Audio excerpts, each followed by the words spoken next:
я в свое время купил такую достаточно старую, убитую 21-ю Волгу и начал ее восстанавливать, установил. А потом нашлись ребята, у которых вот была победа, была вся линейка газовская. ЗИМ, ГАЗ-13, ГАЗ-14, ну то есть чайки.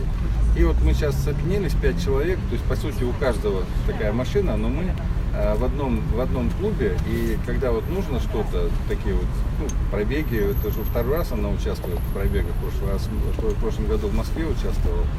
Вот, я просто беру как член клуба, и вот в этот раз кто-то едет на Волге, кто-то едет на Чайке, я сегодня на победе.